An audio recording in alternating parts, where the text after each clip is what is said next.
Hemos creado este espacio para hablar de lo que a ti y a mí nos pasa. Esto es Date Chance Podcast. Bienvenidos.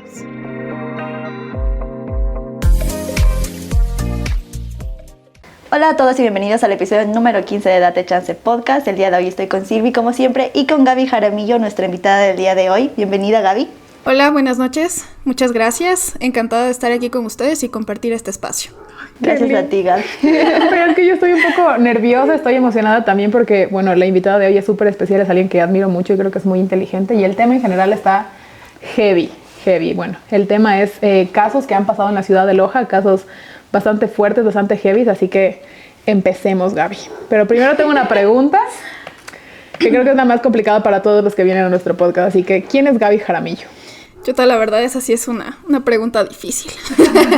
Saber quién es uno es complicado, pero creo que podría definirme como una mujer, una amiga, una hermana, especialmente una amiga. Pero soy una persona que ama mucho su profesión, soy abogada. Ahorita estoy haciendo una maestría en Derechos Humanos, Interculturalidad y Género. Y la verdad es que es algo que me apasiona muchísimo. Creo que es una buena manera de definirme, diciendo a quiénes amo y qué es lo que amo. Qué lindo, Gaby. De verdad, esa es una de las cosas por las cuales te admiramos, porque eres muy apasionada en lo que haces. Y la indicada para contarnos todo lo que vamos a hablar el día de hoy. Sí, para empezar, vamos a topar temas que han sido, casos que han sido un poco reconocidos, hablados aquí en la ciudad de Loja, que han sido un poco controversiales. Y bueno, empecemos. Empecemos con el caso de Emilia Benavides, ¿te parece? Sí, la verdad es que bastante sonado. Sí, realmente es un caso muy fuerte. Creo que conmocionó no solo la ciudad de Loja, sino todo el Ecuador, por la magnitud que tuvo el caso, lo que realmente nos abrió a posterior del caso, que fue la red conocida como la Red del Sur, y también, o sea, la cavidad mediática que tuvo este caso, no solo aquí en Loja, sino a nivel nacional.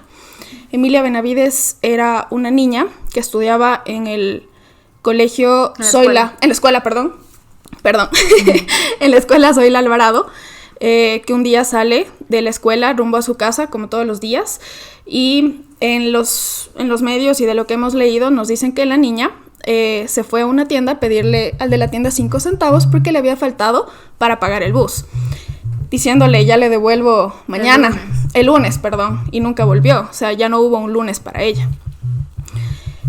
Pasa y resulta que después la niña no regresó a casa, su madre desesperada le llama a su papá para preguntarle el paradero también de la niña, a ver si sabía algo, ninguno de los dos sabía. No me puedo ni siquiera imaginar la desesperación de un padre al no saber el paradero de su hija. Debe ser algo sumamente duro. Ojalá nunca me toque pasarlo. Ojalá a nadie, realmente. Sí, es algo que realmente no se le desea a nadie. Al no aparecer la niña, los padres comienzan a difundir la foto. Es algo que se hizo sumamente mediático, que de esto incluso desembocó algo que se llama Alerta Emilia, ya que es enviar, o difundir la foto de la persona desaparecida a través de las redes sociales para poder dar con algún tipo de información. Ese fin de semana,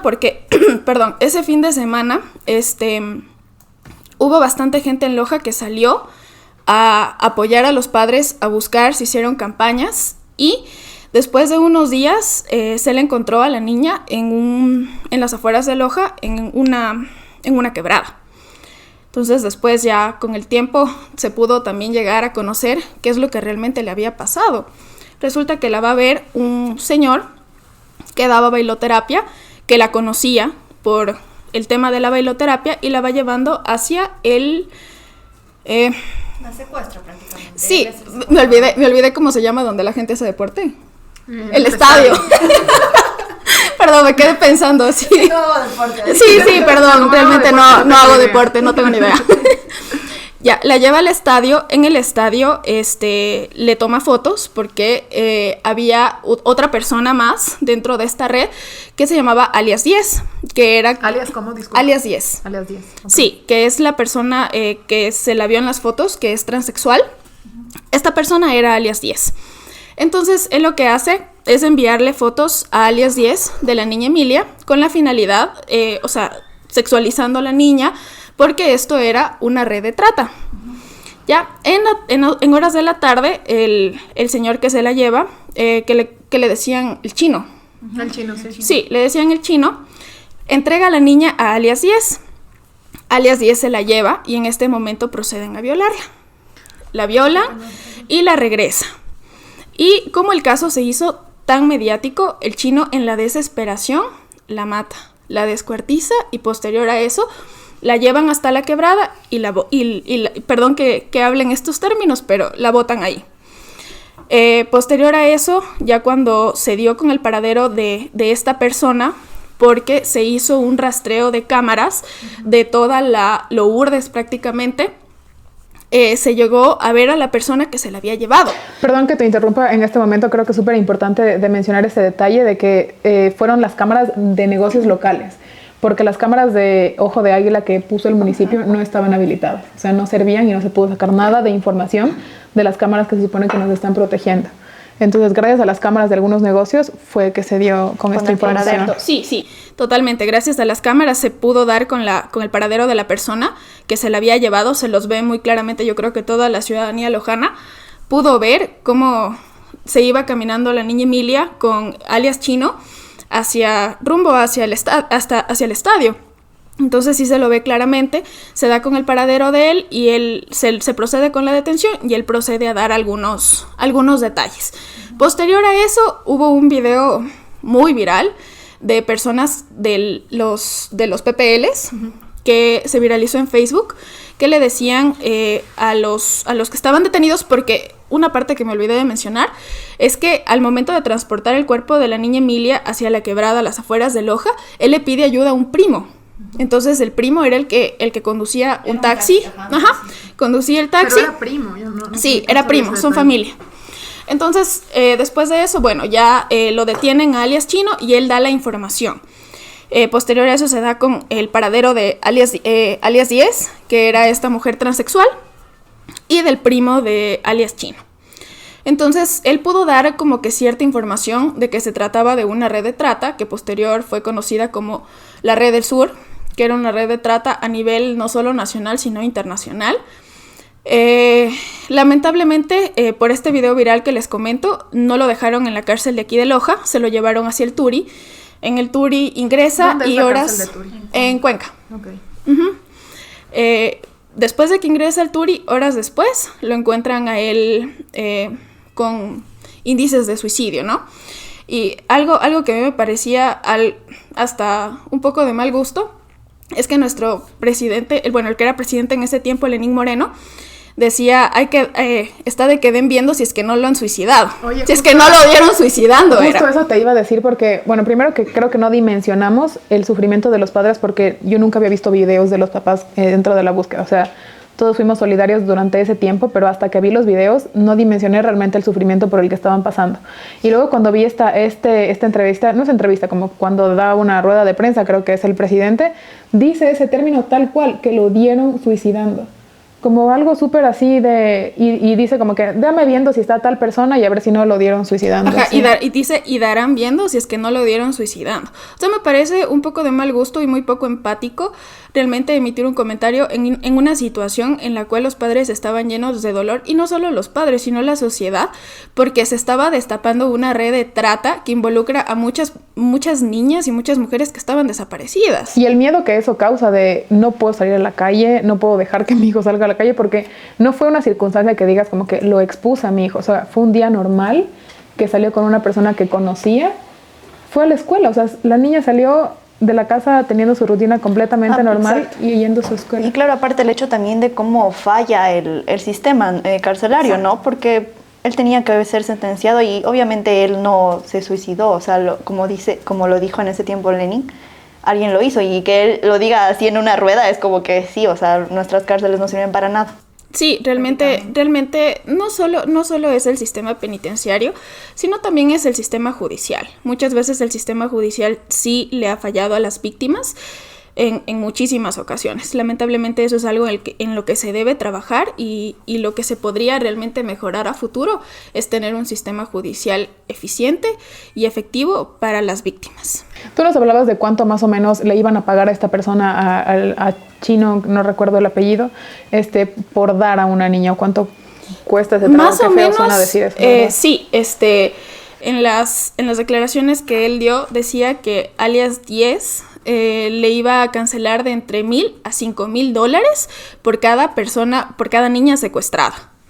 Entonces, si es un monto realmente que te deja pensando y tú dices, la vida de una persona o la integridad física de una persona realmente vale eso. O sea, sí, porque no es una cantidad exorbitante de dinero. Exacto. Sí, me parece, ay, qué heavy, es que me pongo a pensar. Y eso lo conversábamos también, o sea, aparte, ¿qué personas están dispuestas a sacar esa cantidad de tu bolsillo? O sea, que imagínate que tengan la comodidad de decir, dale, tengo $5,000. No, y saber que hay gente que lo va a aceptar. Exacto, o sea, y que dice, sí, dale, sí. Y que van a estar en la condición, por así decirlo, de pagar como si nada. El problema también viene de las personas que consumen. Exacto. Ya, porque si no existieran consumidores de ese tipo de pornografía infantil, o sea, no existiría un mercado. Claro. Y no existiría eso, pero realmente en una sociedad tan corrompida como la nuestra es algo muy, muy difícil de lograr. Qué salvaje. Luego en esto, yo tengo otra pregunta acerca de esta persona que es transexual. Ella era, digo ella porque es mujer, ¿no? O sea, ¿cómo se autoidentifica? ¿Cómo fue juzgada? ¿Fue juzgada como mujer o fue juzgada como...? Realmente esta persona se encuentra en la cárcel de varones del Turi. Ahí los pusieron a los 3 al momento que ingresaron.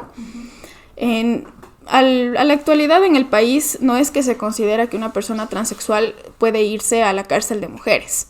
Ya tiene que irse acorde al sexo con el que nació, porque realmente ser una persona transexual o transgénero, o sea, conlleva ciertos cambios, pero tú tienes tu sexo asignado cuando naces, que es el masculino y el femenino. Ok, tenía esa duda, porque he escuchado también algunas ocasiones en las que como que existe esa lucha para que sean juzgados como el sexo que ellos deciden ser ahora. Sí, se tendría que reformar realmente la normativa. Esperemos a futuro a ver cómo nuestros legisladores lo manejan. ¿Pero consideras que sería una buena opción o crees que sería algo que estaría mal? O sea, por temas de derechos de la autoidentidad de las personas, sí se podría dar. Pero también aquí hay otro inconveniente que, por ejemplo, tú no sabes cómo está también una persona en la parte psicológica. ¿Por qué? Tú envías a un transexual a una cárcel de mujeres, pero puede que él se identifique como transexual, pero su orientación sexual no sea la misma. Claro. Ya, o sea, pueden tener varios casos, porque no es lo mismo tener una identidad sexual que una orientación sexual. Claro. Ya puede que a esa persona que es transexual se identifique como mujer o como una mujer transexual, pero le gusten las mujeres. Entonces, en la orientación sexual vienen ahí algunos cambios. Pero ya dependería también, pues, a futuro, como les digo, la normativa, cómo lo establecería. Igual, para establecer esos cambios siempre se hacen algunos estudios previos, siempre. Y el que fue cómplice, que era el taxista, también está preso. Sí, ambos. Después de que supuestamente se suicidó, digo supuestamente porque todavía hasta el día de hoy no existen pruebas de lo que realmente le pasó. Perdón que te interrumpa, y nunca nadie abrió una investigación, nada. No, la investigación se abre, sí se aperturó una investigación, pero sí ya no tienes testigos, porque las únicas 2 personas que estaban en la celda dijeron que nunca vieron nada, es decir, el primo y la mujer transexual. O sea, ellos dijeron que nunca vieron ni escucharon nada, que ellos solo se levantaron y lo encontraron así. O capaz que fueron ellos mismos. No te podría decir porque realmente la investigación no reflejó un resultado como, por así decirlo, que te diga, sí, esto fue lo que pasó. Sí, realmente se sucedió. Pero o sea, como curioso, que suponiendo. Claro, y también qué curioso que es solo él, ¿sabes? O sea, es como que tal vez eso decían que él estaba como que muy dispuesto a hablar y a decir todo, entonces fue como que no, o sea, de aquí no pasas. Es que aparte él fue la persona como que más visibilidad tuvo, como dice Gaby, que fue un caso tan mediático. Él fue el nombre, la cara, la persona, el culpable. Claro que hay toda una red detrás, pero nunca se dijo mucho de los otros 2, por ejemplo. Siempre se decía como que, ni siquiera los nombres. Se decía el chino, el taxista y la transexual. Nunca se hablaba ni siquiera de nombres de las otras personas. Sí, porque realmente no recuerdo tampoco los nombres. Del alias chino sí me lo sé porque realmente sí fue un nombre muy mediático, pero de las otras dos personas, tú tienes razón, o sea, fue como el taxista y la mujer transexual. Sí. No se conoció el nombre. Dentro de esto que dices que abrieron, o que se dice ahora como que la alerta Emilia, ¿cuál es el procedimiento para que exista una nueva alerta? De hecho, existen 14 parámetros para que se pueda configurar una alerta Emilia. Realmente han habido pocos casos aquí en el Ecuador en el cual se ha dicho que, o sea, se ha activado la alerta Emilia y, o sea, son casos en los que se presume que en este caso la víctima tiene un alto, ¿cómo decirlo? Un alto riesgo de función, por así decirlo, no sabría cómo explicártelo, pero sí debe haber un alto riesgo de muerte de la presunta víctima. Uh-huh.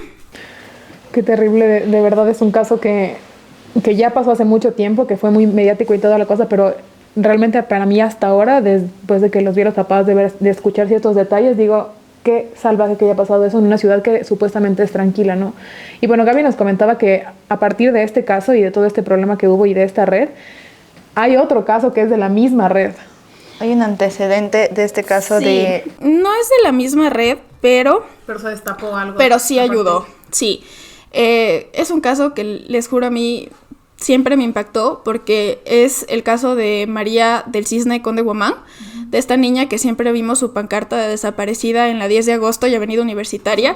Yo todos los días que iba al trabajo, sí, estuvo muchísimos años ahí y es un nombre tan difícil de olvidar porque yo lo vi todos los días y todos los días realmente yo sí me preguntaba y decía, o sea, ¿qué le pasó? ¿Qué le hicieron?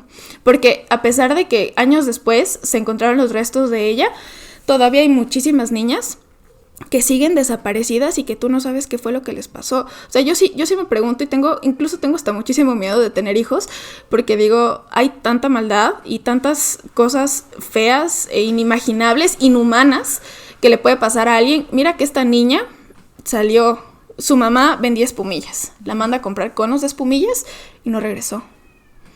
Es como mandar a tu hijo a la tienda a comprar, yo qué sé, una libra de imagínate papas. La culpabilidad de la mamá de decir, la mandé a la tienda, o sea, exacto. Fue mi culpa. Y una culpa que no le corresponde porque no hizo nada que una madre no haría, o sea, no es como... A eso es a lo que me refería antes, de que no estuvo en ningún tipo de exposición de decir como... Ay, es que... O sea, ahí digo, ¿cuál es la excusa de la sociedad? No de decir como que, ay, es que estuvo entalado, es que era muy tarde, o sea, estaba con... El uniforme de la escuela fue hacerle un favor a su mamá.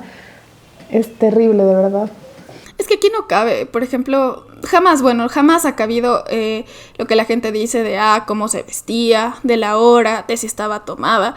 O sea, esas no son excusas. Exacto. Y no son razones. Claro, estamos hablando de una niña. Para que tú seas asesinada y violentada. Jamás. No, ¿y se supo en algún momento o cómo fue el desenlace del caso de este siguiente caso? Claro, porque fue en 2014 cuando ella desapareció y de ahí no hubo rastros. Y no supieron nada, absolutamente nada de la niña, hasta que fue lo del caso de Emilia Benavides, que prácticamente, como lo dirían coloquialmente, destapó la olla.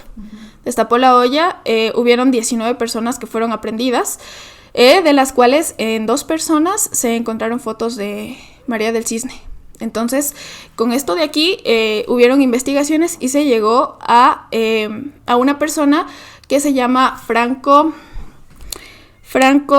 digámosle Franco Z, para no decir el apellido. Ya, Franco Z, a la final como que le comenzaron a investigar, a hacer preguntas, y él le llaman a hacer una declaración en fiscalía. Cuando él llega a fiscalía dice que él todo lo que le pasó después de que le hizo eso a María del Cisne Conde, su esposa había fallecido y su hija quedó inválida. Entonces él decía que eso había sido un castigo de Dios. Todo lo que le había pasado había sido un castigo de Dios y que él ya no soportaba. Entonces en la declaración de la fiscalía, él dijo tal cual habían pasado las cosas. Se la había llevado a la niña, en el transcurso que la niña iba a comprar pues los conos para la espumilla, se la había llevado en conjunto con otra persona. No dijo el nombre de la otra persona porque no se acordaba. Entonces se la llevan hasta las afueras. Creo que no se haya acordado. Yo tampoco creo eso porque no es algo que se debe olvidar. O que puedas siquiera olvidar. Exacto. Y peor si él decía que supuestamente tenía cargo de conciencia. Entonces se la lleva a la niña, la violan y la asesinan, la entierran. Entonces él cuenta en qué lado la había dejado, fue como por Xalapa. La buscaron, la desenterraron y 4 años después se pudo, así decir, se pudo hacer justicia. Porque, exacto, porque hubo un justicia proceso. no creo, porque ningún tipo de justicia te devuelve a alguien que perdiste y ni quita el sufrimiento que tuvo una persona antes de morir, en este caso una niña. Pero se cerró el caso. No, pero se puede llamar justicia cuando tú puedes cerrar algún proceso, porque a final de cuentas es un sistema judicial que te da un cierre, entonces se puede llamar justicia. Porque en este caso que tú decías como que te da miedo te da mucho miedo tener hijos y así.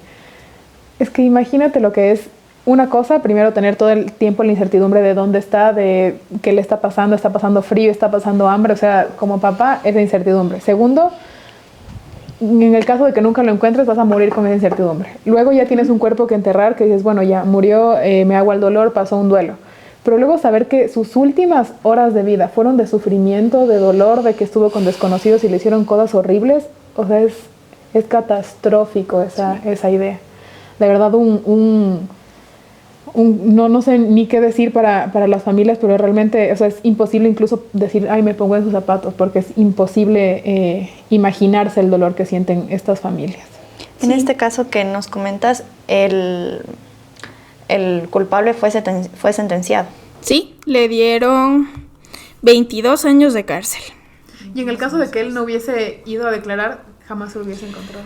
Como te digo, el caso de Emilia destapó la olla. Se hicieron algunas investigaciones y se llegó a él. Pero realmente si no hubiera habido como que un testimonio firme de él, o sea, la declaración firme de él, posiblemente existiera por ahí algo que en derecho se llama duda razonable. Okay. Ya cuando existe alguna duda o cuando no existen los suficientes elementos de convicción, eso quiere decir las pruebas, es difícil sentenciar a alguien, porque ustedes saben que toda persona es inocente hasta que se demuestre lo contrario. ¿Ya? Y por ejemplo, en este caso, igual al momento que él tuvo ya una sentencia, posterior a eso él todavía pudo apelar y pudo irse a casación, pero realmente ya la sentencia se quedó ahí en firme, ya tiene una razón de ejecutoria. ¿Cuántos años se le da a una persona por estos casos?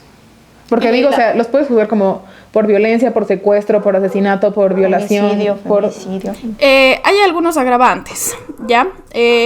Siempre se juzga por el delito mayor y el resto vienen a constituirse algunos agravantes. La pena máxima aquí en Ecuador son 40 años con agravantes, que es en el caso de la niña Emilia. A las 2 personas se les dio 40 años con agravantes. Es que no se puede dar más. En Ecuador la pena máxima con agravantes son 40 años. Ok, no hay forma en la que alguien esté más de 40 años. Si te pones a pensar, 40 años es un tiempo en el cual aún puede salir viva esa persona, seguir haciendo cosas horribles. Porque es gente sin conciencia finalmente, o sea, es gente que yo siento que no tiene nada dentro. O sea, ¿cómo cometes algo tan catastrófico? Pero bueno, dentro de los casos que también han ocurrido en Loja, hubo un caso que a mí me pareció tan inimaginable, así el caso de Andrea de Jesús Pérez, que la mata también su pareja, ¿no? ¿Qué nos puedes decir de este caso? A ver, Andrea de Jesús, sí, fue en estos meses de este año. La última vez que se la vio a ella fue en el mercado mayorista. Había salido a verse con el padre de sus hijos. Se van a Gonzanamá. Se van hasta el cerro no recuerdo. El Mirador La Peña. Eso, el Mirador La Peña. Uh-huh. Ya, se van hasta el Mirador La Peña. En el Mirador La Peña, parece que tienen una discusión, la estrangula y la bota de La Peña. Entonces él, después de que la mata, regresa a su casa a ver a sus hijos, hijos que compartía con su víctima. ¿Con qué cara? O sea, ¿cómo puedes? O sea, ¿cómo? Digo, o sea, a veces cuando haces algo, cuando estás nervioso, o sea, no puedes controlar tus movimientos, tu cara, tu conciencia. Digo, ¿cómo se puede hacer algo tan así? O sea, debes de estar mal de la cabeza. Sí, o sea, es que no hay otra explicación como para hacerle daño a alguien y y no hay justificación, o sea, para hacerle daño absolutamente a nadie.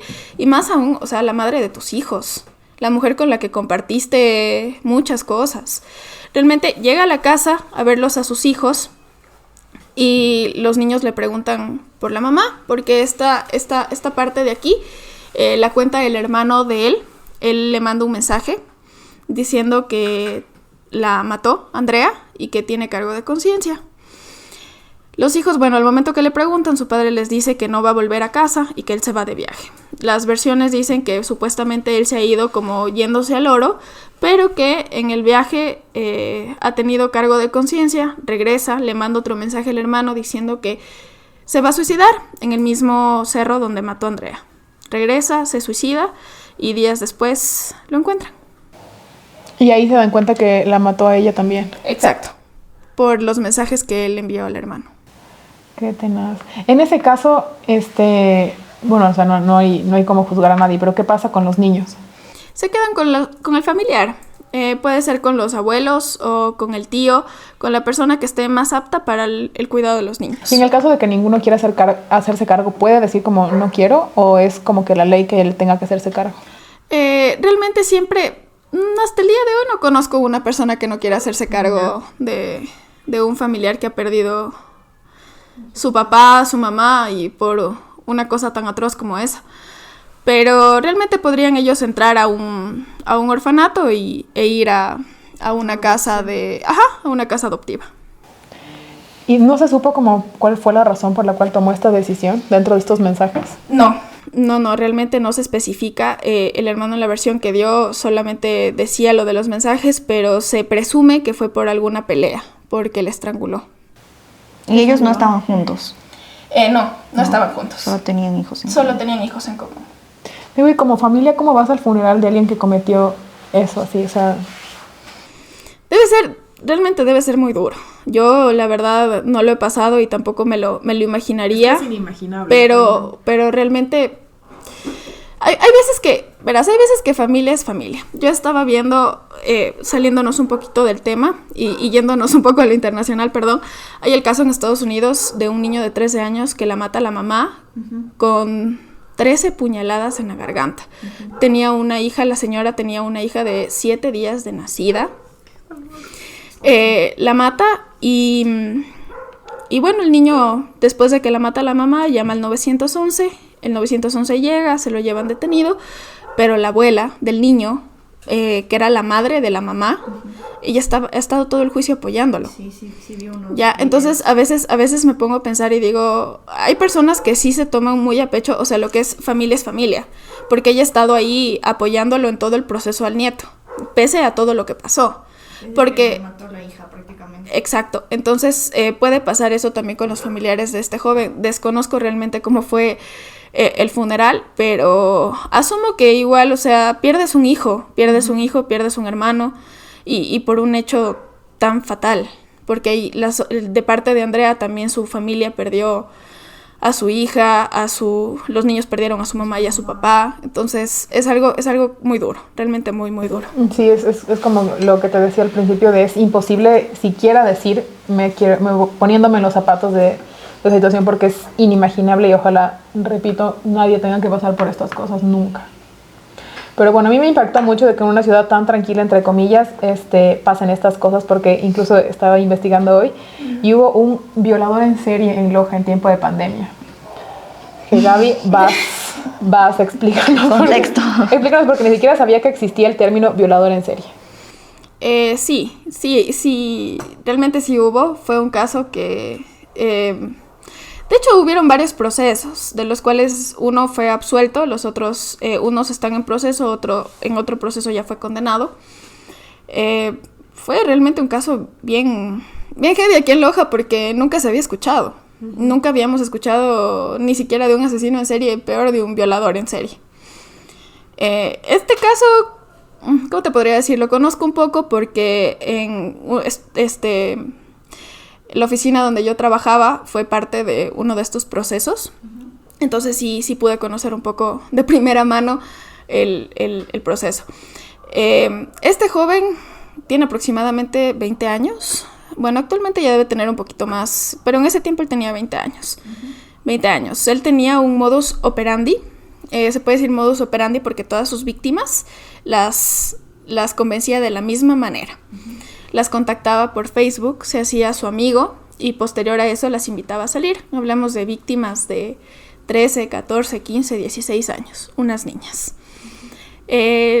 Las contactaba, las invitaba a salir, las iba a ver y se las llevaba por varios sectores de aquí de Loja, ¿no? Les compraba una bebida y en la bebida les ponía una sustancia. Posterior a eso las violaba, las dejaba botando donde las violaba y él se iba. Entonces las víctimas comenzaron a denunciar. Y como ya era algo tan repetitivo, por eso se le llamó violador en serie. En uno de los casos en el que conocí de primera mano, porque tiene varios, en el que fue sentenciado le dieron 22 años. En este caso que conozco de primera mano fue absuelto. Como les digo, existe este término en derecho que se llama duda razonable, que los jueces lo utilizan mucho. Cuando existe alguna duda de que esa persona no es culpable, lo dan. ¿Ya? Porque existe esto de la presunción de inocencia y lo que les comentaba. Entonces, en este caso, les cuento más o menos las versiones. Ya.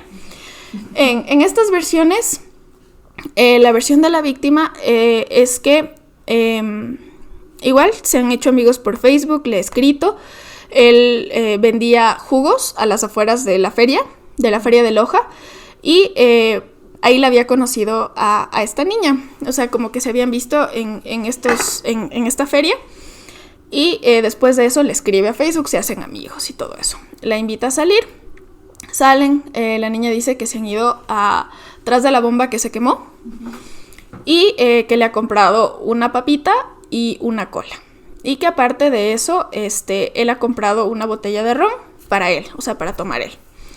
Entonces, a la final, la niña también ha consumido un poco de alcohol y ella dice que después ya no se acuerda.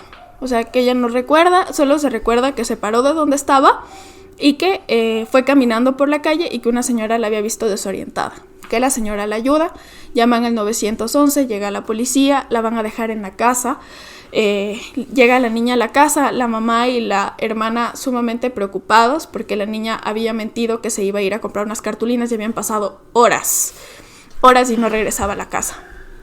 Entonces, regresa, le cuenta, después de que la mamá pues le interroga porque llegó en unas condiciones, como les digo, aturdida, perdida, le interroga y le dice que qué le pasó. Entonces a la final le termina contando qué es lo que había pasado. Proceden con la denuncia, proceden con la aprehensión de este joven que les digo, y posterior a eso pues él también rinde su versión. Él dice que sí, efectivamente se conocieron por Facebook, que se hicieron amigos, que salieron, que se tomaron la botella de ron. La niña dice que sí tomó a lo mucho 2 vasos. Él dice que se tomaron toda la botella y que tuvieron relaciones consentidas. Ya, lamentablemente es un poco complicado este tema porque en este caso él fue absuelto. Hubo una duda razonable dentro del proceso. Pero, ¿saben? Aquí, en primera instancia, no lo hubo. En primera instancia, se lo condenó, pero en la sala no se ratificó la sentencia de primera instancia, sino que se ratificó más bien su estado de inocencia. Ya, entonces, igual él tenía otra sentencia, que es la de 22 años del caso anterior que les digo, y tenía 2 más en proceso. Es que digo, ¿cómo le crees la versión de inocencia en un nuevo caso, teniendo un antecedente ya de 22 años de cárcel por la misma razón? O sea, como te digo, el otro proceso en ese tiempo aún no tenía una sentencia con razón de ejecutoría. Entonces ahí caben todavía otros recursos y si en el caso tú eres una persona inocente todavía lo puedes comprobar. Porque todavía tienes otras instancias para poder acceder en este caso a la justicia. Y en este caso, porque yo he escuchado que cuando pasan estos temas de violación y todo, te hacen este registro médico. Sí. Entonces, en este caso no encontraron como que nada que pueda comprobar. Claro, existen se llaman valoraciones. Valoración médica, valoración de entorno social y valoración psicológica. Ya en estas valoraciones efectivamente salió que la niña tenía una afectación psicológica de lo que le había pasado, pues obviamente. En la valoración física también salieron algunas lesiones, porque cuando tú no tienes relaciones consensuadas siempre quedan lesiones, ya porque hay fuerza, hay mucha como frotación, por así decirlo, que no es normal cuando tú tienes una relación sexual consentida. Entonces sí hubieron indicios, pero como les digo, lamentablemente la justicia de este país todavía nos sigue fallando un poco. Un poco, muchísimo. Imagínate que tiene cuántos casos atrás y la seguían. Los otros dos casos todavía estaban en investigación en ese tiempo. Estaban en investigación, el otro no tenía una sentencia ejecutoriada, entonces todavía no se los puede tomar en cuenta para ese otro proceso, como que si ya tuviera otro proceso en curso por lo mismo. Y primero eso, o sea, yo creo que no serviría para abogada, pero culpable, no me importa lo que culpable. Porque, o sea, primero que tienes un antecedente. Segundo, entendería estas razones que nos está dando la Gaby para su inocencia si las valoraciones psicológicas médicas hubiesen salido de no tiene ninguna afectación psicológica, no pasó nada físicamente. Pero no es así, o sea, sí hubo esa afectación psicológica y física, y con ese antecedente para mí hubiese sido un rotundo culpable. Tiene que podrirse en la cárcel. Perdón la palabra. Pero sí, qué ira, es que nadie está seguro, y aparte se me quedó mucho lo que dijo la Gaby, como que qué miedo tener hijos. O sea, imagina tener esa responsabilidad de que ya de por sí es difícil ser padre. Tener todo el tiempo esa preocupación de esas cosas horribles ahí afuera en el mundo les puede pasar. Qué tenaz. Y a veces yo sí me quedo pensando, porque a veces cuando yo salgo, mi mamá es como, es que yo no sé qué te puede pasar. Dice, yo no tengo miedo de que tú hagas algo malo. Dice, yo tengo miedo de que la gente te haga algo malo a ti.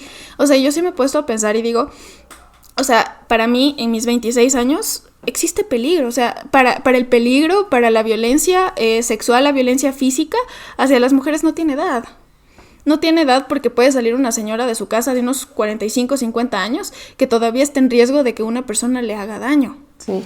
Oye, ahorita que estás diciendo eso, me acordé de un caso que tú nos contaste cuando estábamos conversando, cuando estabas estudiando, creo, de la Pony Malta, el caso de la Pony Malta, que también es súper heavy. Cuéntanos si es que te acuerdas así. Sí, ese también fue un caso que existió duda razonable. Como les digo, eso es un término. Odio la duda razonable. La odio. No es nada razonable esa duda. Es que, como les digo, o sea, todas las personas gozan de su presunción de inocencia. Y si existe algún indicio de que una persona no es culpable, o sea, el juez te lo tiene que dar. Bueno, este proceso yo le decía el caso del coñac con Pony Malta, porque... O sea, también sí fue un caso muy heavy, la verdad. Era el caso de un joven que era repartidor de no era Coca-Cola. Perdón, no era Coca-Cola, pero repartía ciertas bebidas aquí en la ciudad de Loja. Y había una joven que trabajaba en un supermercado, por así decirlo. El hecho es de que esta joven tenían como que su conocimiento personal y todo eso. Ajá, exacto. Él le dice que si la lleva a la casa, porque ella parece que había estado en la esquina del trabajo esperando un taxi. Él le dice que para llevarla a la casa, que primero pasen dejando unas facturas por el trabajo de él, ¿no? Y que después la lleva a la casa. Entonces estaba él y otro amigo. Entonces se van a dejar las facturas, y posterior a eso le dicen a la joven que para irse a tomar una cerveza y cosas así. A la final ella accede porque se sentía como en confianza, ¿no? Entonces se van a tomar atrás del tren de Jipiro. Sí, atrás del tren de Jipiro. Y según las versiones es que se han tomado 2 botellas. Una botella se han tomado con los 2 chicos y la chica, y posterior a eso se tomaron otra botella solo el joven y la chica, porque el otro amigo ya se había ido. Entonces, después de eso, parece que con el calor del alcohol se van, el joven la lleva a un motel. Dice la chica en su versión que realmente ella no se acuerda prácticamente nada. Dice que se tomó su botella de coñac, o sea, que se tomó la botella con el joven, pero que después, o sea, ella no se acuerda jamás haberse ido a ningún lado. Dice que ella se acuerda que, o sea, todo estaba oscuro. Parece parece que se quedan como que en la parte donde estacionan los carros en los moteles y como que nunca como que ingresan a la habitación. Okay. Entonces, después de eso salen de ahí, él la va a dejar en la casa y al momento que ella se baja del carro, una prima que le había estado escribiendo, ella le escribía a la prima y le decía, yo no sé dónde estoy, yo no sé qué estoy haciendo, o sea, prácticamente. La deja en la casa, la prima la sale a ver, ella se acuesta a dormir y al siguiente día se levanta y se ve el interior, o sea, como que dado la vuelta y se ve toda ella como que ensangrentada. Se van al hospital, en el hospital le hacen una valoración médica y tenía indicios de violación, porque había tenido, tenía como que laceraciones, por así decirlo, vaginales y anales también. Entonces había sido, o sea, en la valoración médica sí se presume que fue una violación. El joven le escribe a la mañana siguiente diciéndole que se tomen unas cervezas y cosas así. Entonces le pasa la ubicación. Ya había estado él con el amigo que había estado el día anterior. En este caso, pues como ella ya había puesto la denuncia en base a la valoración médica, los detienen, a los jóvenes los detienen ese mismo... O sea, ella le pasó la ubicación con la intención de que los detenga. Él le pasó la ubicación porque le decía... La vuelvo a invitar al otro así día. Como que coloquialmente, oye, cae, acá estoy tomando las bielas. No caigan, ya saben. Ajá, entonces a la final con esa ubicación se pudo dar con los dos jóvenes, a los dos los detuvieron y como todavía estábamos en un delito flagrante, y estoy como tú. No estoy me como tú hace rato. Esa palabra. Perdón, como están en ese momento en un delito flagrante, dentro de las 24 horas todavía se considera un delito flagrante. Los detienen y en ese mismo rato después de la detención, posterior a las 24 horas, se tiene que formular cargos. Entonces, en ese mismo momento se formuló cargos. Ya ese mismo día, como se tenían las valoraciones médicas, se tuvo el testimonio de la víctima, entonces se procedió con la formulación de cargos. Posterior a eso viene un proceso de instrucción fiscal. Entonces se dio todas las instancias, por así decirlo, judiciales, y cuando se llegó a la audiencia, como les digo, existió una duda razonable. Existe una evaluación que se llama la evaluación de Tanner, que esto de aquí como que te ayuda a determinar,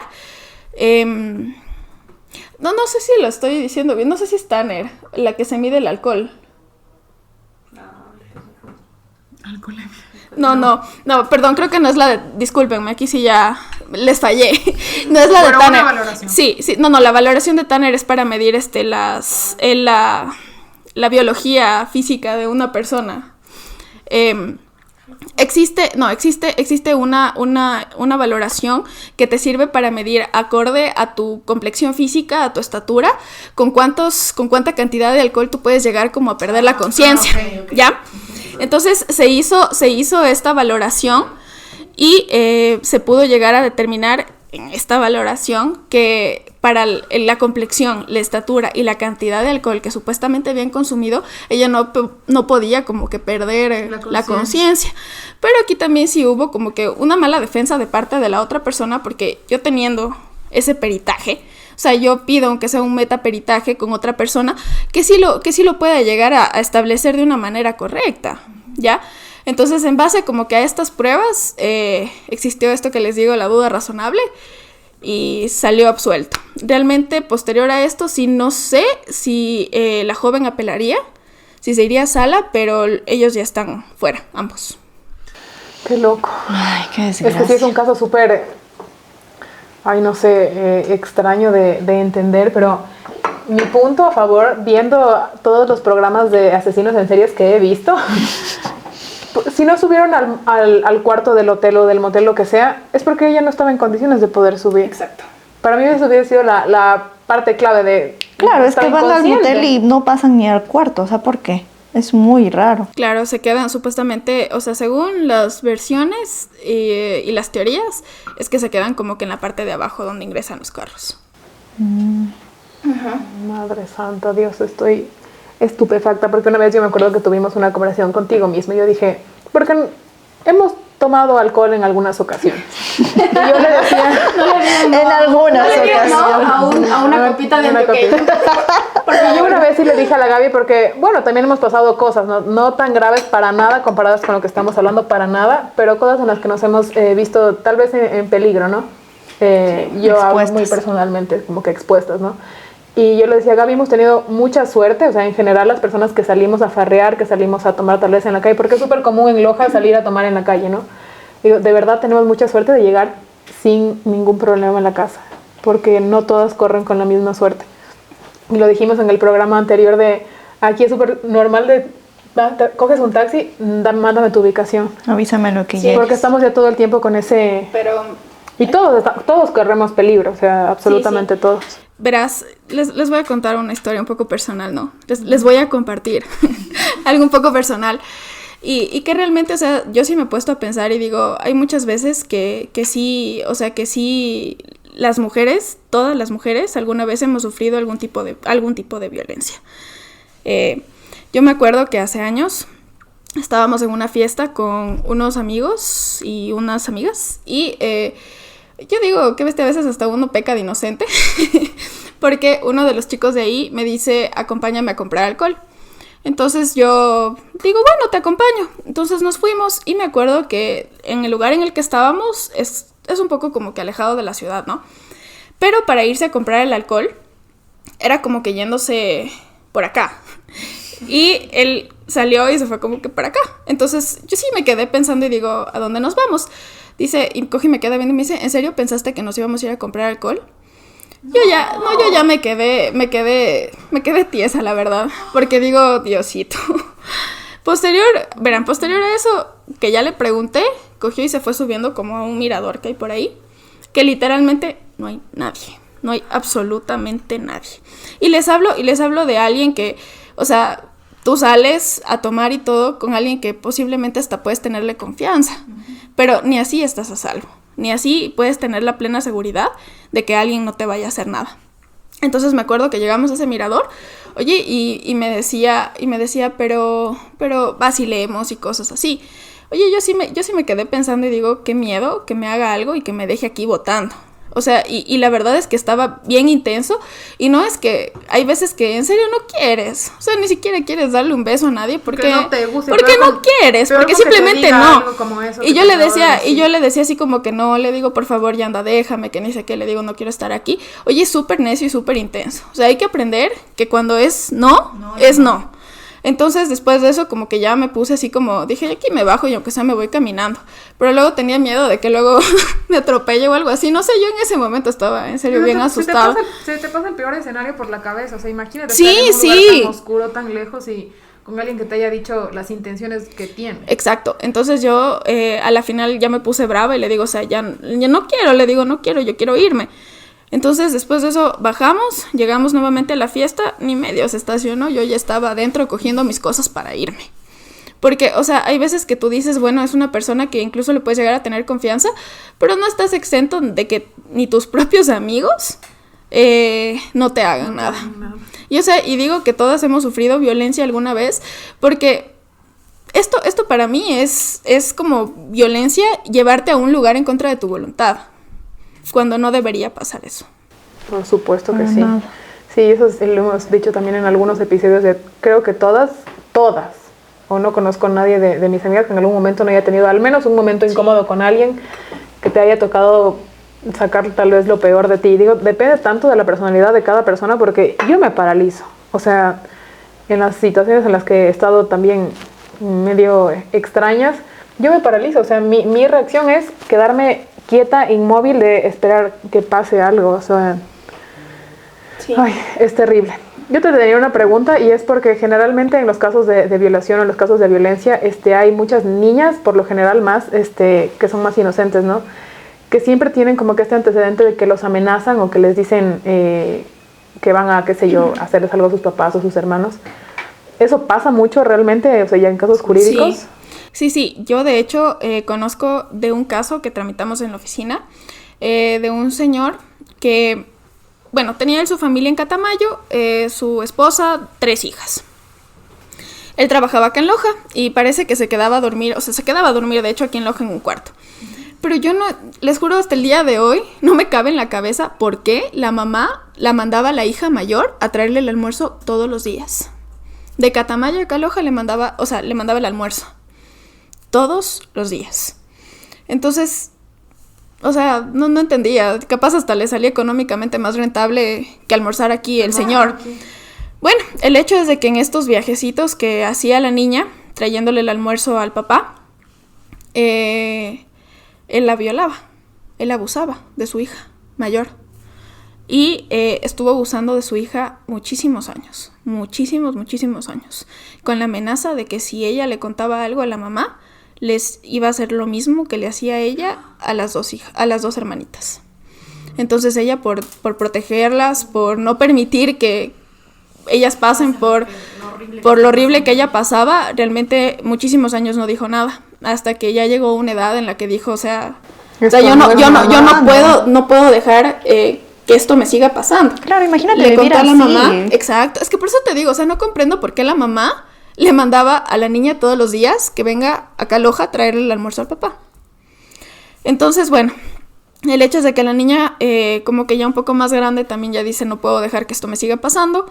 Le cuenta a la mamá, hacen la denuncia, el señor actualmente se encuentra preso, ya ha agotado todas sus instancias, y en todas las instancias se ha ratificado su culpabilidad. Sí, su culpabilidad. Qué salvaje. Y sí se da, no solo en este caso, se da muchas veces. El mayor porcentaje de personas que abusan siempre son de tu círculo familiar o de tu círculo de confianza. Siempre es el papá, el tío, el primo, el abuelo. Uy, el abuelo. Hay muchísimos casos de abuelos abusando a sus nietos. Y no solo mujeres, sino nietos varones. Entonces, no solo es que existe un abuso a niñas, sino que existe un abuso a niños, adolescentes. Creo que uno de los factores como que comunes es de que siempre las personas que cometen esos actos horribles buscan una persona que sea más pequeña o más débil. Claro, más manipulable. Más manipulables o más, no sé. Una víctima prácticamente. Donde puedan ejercer su poder. ¿No? Su violencia. Nos ibas a contar también el último caso ya para ir terminando, un caso que es de Quito, me parece. Ah, sí, pero ese es un caso ya un poco que sí es de conocimiento público. Yo les contaba de Paola Guzmán Albarracín. Uh-huh. Ese caso a mí, la verdad, sí me impactó bastante. De hecho, ese caso fue hace muchísimos años. Tuvo un proceso muy largo hasta que llegó a la Corte Interamericana. Uh-huh. En la Corte Interamericana, como por así decirlo, se obtuvo justicia. No es una justicia que te devuelven a tu hija, obviamente, porque nada te puede devolver, exacto. Pero es una justicia, por así decirlo, hay diferentes tipos de reparaciones, reparación económica, reparación simbólica. Entonces, de alguna u otra manera, la familia pudo recibir algo como para poder ayudarse en su época de dolor, pero como te digo, o sea, fueron años después de que pasó todo. Paola Guzmán era una niña que estudiaba en un colegio de Guayaquil. Ella un tiempo estuvo un poco mal en notas y el vicerrector de la escuela la llama un día y le dice, bueno, tú estás mal en notas, dice, vas a perder el año. Si tú quieres, vas a tener que hacer esto. Estuvo violándola muchísimas veces. Y producto de esas violaciones ella quedó embarazada. Y como era un colegio religioso, ella les contó a las personas del colegio y todos encubrieron el hecho. Y lo que le hicieron a ella fue decirle que tiene que rezar para poder limpiar sus pecados. O sea, limpiar ella sus pecados. Mío. Después, producto de esta violación, como les digo, ella quedó embarazada. Entró en un cuadro depresivo terrible. Obviamente pasar por eso es sumamente atroz. Se terminó suicidando y cuando ella se suicidó... Estando embarazada. Exacto. Cuando ella se suicidó, pues su madre supo qué es lo que le había pasado. O sea, ella nunca contó. Nunca contó. O sea, el colegio no hizo nada. Perdón, en el colegio la ayudaron a abortar. La ayudaron a abortar en el mismo colegio. Posterior a eso, ella se suicidó. No te puedo creer. Sí. Y posterior a eso, pues se fueron ellos a la justicia. a un proceso judicial en el cual no tuvieron una respuesta. Por eso digo, o sea, la justicia falla muchísimo. Y hace rato dije un poco, pero tienes razón, falla muchísimo a todas las personas, a todas las víctimas, porque este caso para la mamá de Paola fue totalmente terrible. Se llama Paquita, la mamá de Paola se llama Paquita. Ella dijo, yo voy a llegar hasta las últimas instancias. El proceso se fue hasta la Corte Interamericana y el Estado ecuatoriano fue responsable de la vulneración de derechos a Paola Guzmán. O sea, ya fue contra el gobierno que no hizo justicia, digamos. Exacto, ante todo el aparataje estatal, porque estamos hablando de que si tú agotas, para irte a la Corte Interamericana tienes que agotar todas las instancias internas. Tienes que agotar, por ejemplo, primera instancia, segunda instancia, casación. Incluso habían ellos puesto una acción extraordinaria de protección. O sea, ¿cuál fue la solución que le dio aquí la justicia? O sea, la remuneración económica seguramente. O sea, el profesor tuvo una sentencia, algo. El problema de este proceso es que no hubo como que una sentencia que le diga que sí. O sea, que no él violentó. Es que la denuncia fue después de que ella falleció. Claro. Entonces ya fue como que un poco complicado recabar las pruebas, pero a la final, después de que ella agotó todas sus instancias, se fue a la Corte Interamericana. La Corte Interamericana declaró la responsabilidad del Estado y posterior a eso se le dio a ella una reparación económica. Se instauró aquí en Ecuador un protocolo de violencia en los colegios, que es un protocolo muy bueno. Lamentablemente, pues nuestro país ya hace las cosas bien cuando pasa algo malo. Y ni tan bien porque a final de cuentas existe un protocolo, pero aún siguen existiendo ¿y quién se rige ese protocolo? Casos. O sea, los colegios lo tienen que aplicar, pero realmente, como yo digo siempre, del dicho al hecho hay un gran trecho. Entonces sí es un poquito complicado, pero bueno, hubo como que esta reparación simbólica. Pero no hubo sentencia al que hizo el daño, digamos. No, nunca estuvo, no está en la cárcel.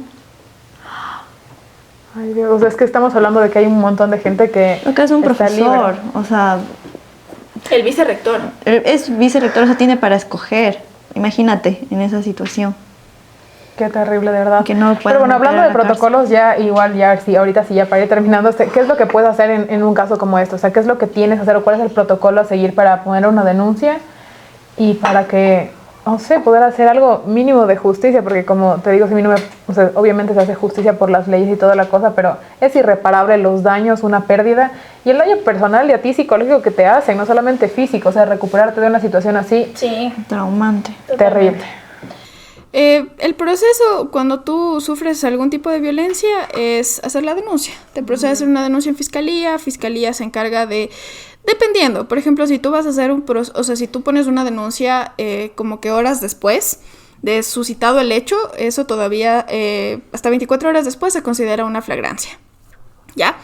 Entonces si logran aprender a la persona que te violentó, se hace un procedimiento un poco más corto que se lo conoce como un procedimiento expedito, ¿ya? Pero si tú después haces una denuncia como que días después o semanas después o años después, esto se va a un procedimiento ordinario, que es decir, tú pones una denuncia y posterior a eso en la denuncia se apertura una investigación previa. Entonces ahí el fiscal lo que hace es investigar.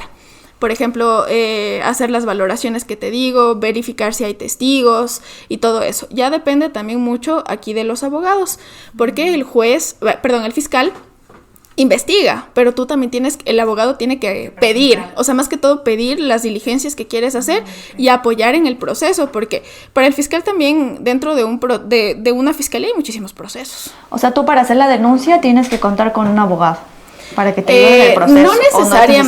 No necesariamente. Cuando tú vas a hacer la denuncia en fiscalía, no necesariamente requieres un abogado, porque ahí está el fiscal, que se supone que es la parte que te va a proteger tus derechos.